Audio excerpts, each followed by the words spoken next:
So we still don't have the Epstein files after that show, that really embarrassing show of the social media people getting the supposed files that were redacted, of ones that we already had that were not redacted. Attorney General Pam Bondi she says that she's got all the files now. They finally got them all from the FBI. There was a big dump, and Kash Patel is going through them. And the question of, will they be redacted? She says yes, to protect the victims. But then she also says that they will be redacted for matters of national security. Watch this. And the FBI handed over a couple hundred pages of documents. But, you know, Sean, I gave them a deadline of Friday at 8 a.m. to get us everything. And a source had told me where the documents were being kept. Southern District of New York, shock. So we got them all by, hopefully all of them, Friday at 8 a.m., thousands of pages of documents. I have the FBI going through them, and Kash is also, now that we have Kash here, it's a game changer, of course, and Kash is going to, Director Patel, is going to get us a detailed report as to why the FBI withheld all of those documents. Okay, I want to be clear, because I think people got frustrated because they were expecting more. You were expecting more, and you didn't find out less than 24 hours before the release. You got a whistleblower that confirmed that there were way more documents that they were supposed to turn over, and then you found out just before that. Well, sure. And you're looking at these documents going, these aren't all the Epstein files. You know, there were flight logs, there were names and victims' names. And we're going, where's the rest of the stuff? And that's what the FBI had turned over to us. And so a source said, whoa, all this evidence is sitting in the Southern District of New York. Yep. So based on that, I gave them the deadline, Friday at 8, a truckload of evidence arrived. It's now in the possession of the FBI. Kash is going to get me and himself, really, a detailed report as to why all these documents and evidence had been withheld. And, you know, we're going to go through it as fast as we can, but go through it very cautiously to protect all the victims of Epstein, because there are a lot of victims. Well, you had identified in phase one over 254. Okay. Now, is that the only thing that would be redacted? Will everything else be made public that you get in your possession? Yeah, the FBI hasn't had, obviously, they haven't looked at the thousands of pages of documents that they've just received Friday. Yeah. But Kash has a team going through them, and it's always about protecting the victim. But you know what? We believe in transparency, and America has the right to know. The Biden administration sat on these documents. No one did anything with them. And why were they sitting in the Southern District of New York? I want a full report on that. You know, sadly, these people don't believe in transparency. But I think more, unfortunately, I think a lot of them don't believe in honesty. And it's a new day. It's a new administration. And everything's going to come out to the public. The public has a right to know. Americans have a right to know. And that goes the same with the JFK files, JFK, RFK files, Martin MLK? Luther King. Yep, absolutely. What are the things that, and maybe some people don't understand the need to redact. In the case of a victim, that should be pretty obvious to people. What are the other things that maybe you would have to redact? Well, national security? No, of course, national security, some grand jury information, which is always going to be confidential. But we'll see. Let's look through them as fast as we can, get it out to the American people, because the American people have a right to know, not only on that, but on Kennedy, on Martin Luther King, on all of these cases that the Biden administration has just sat on for all these years. So yeah, it's really, it's not sad. It's infuriating that these people thought that they could sit on this information, but they can't. It's a new day, and we believe in transparency, and it's going to come out. And when we redact things, Sean, what we're going to do is not just pull pages out like they used to do. If something's redacted, you will know the line, and you will know why it's redacted, like a victim's name, identifying information of a victim. Yeah, I'm sure it's going to look a lot like this.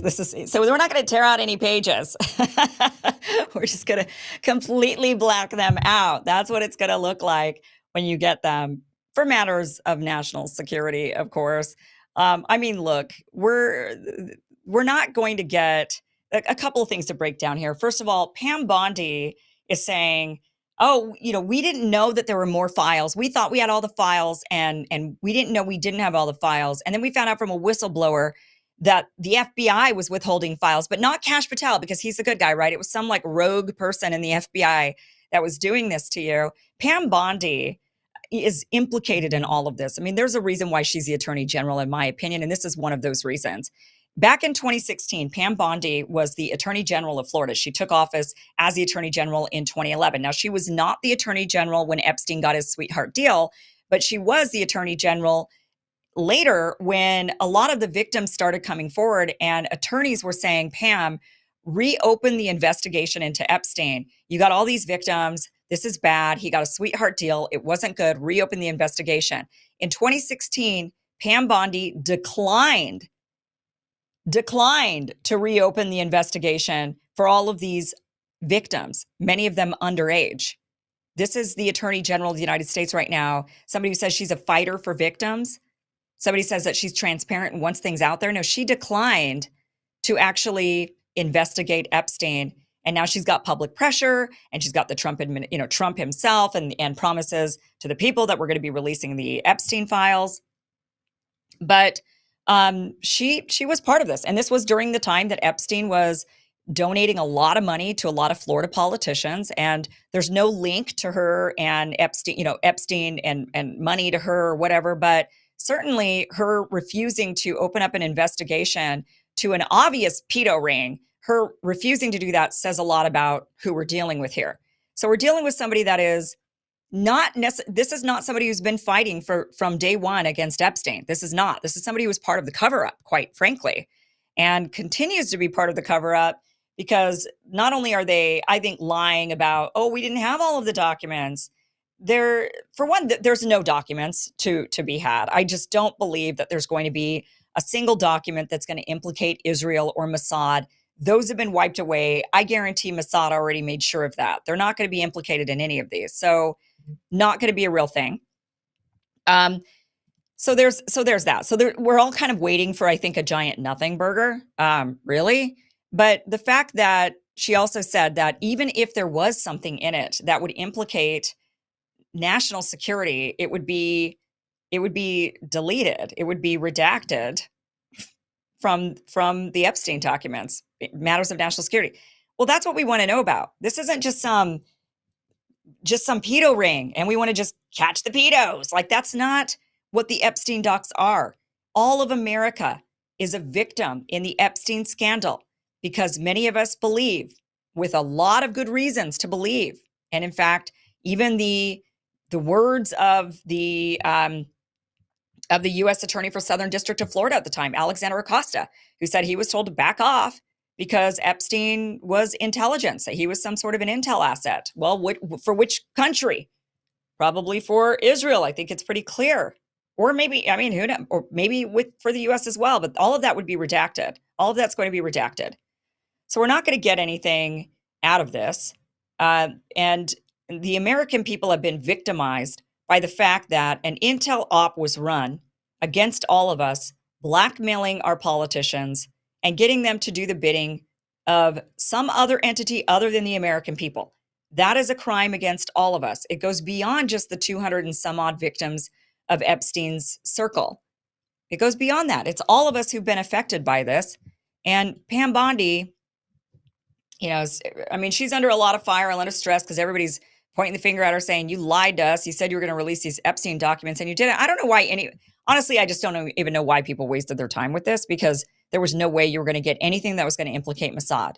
And you're certainly not going to get any of the powerful players that were involved in this ring that Mossad is actively blackmailing. They're using the blackmail. They need the blackmail. They're not going to give it over to you. And they're not going to jail these people that they need actively in service to continue pledging their allegiance to Israel. They've got reasons for these people. So you're never going to get anything anyway. And getting the documents is not the way we solve this problem. We solve this problem by continuing to call out the fact that Israel has an enormous amount of leverage on our politicians in our political system. The amount of money they donate is exorbitant. And if we're suspicious of the fact that they're not our real friend, that they spy on us, that they blackmail us, that they steal from us, then, maybe we would have a conversation about whether or not they're really our greatest ally. And that's what actually has to happen. That's the conversation that has to happen. It's not going to be because Pam Bondi or, Kash Patel came along and saved the day and released these Epstein documents. And no, they're all in on it. They're all in on it. It's But yeah, matters of national security. What would possibly be the national security issue in a pedo ring? You tell me. What would that be? Thank you for watching this clip from the full Kim Iverson show. If you want to watch the full show, visit KimIversonShow.com. The show airs every Monday through Friday at 5 p.m. Pacific, 8 p.m. Eastern. Again, it's KimIversonShow.com. See you there.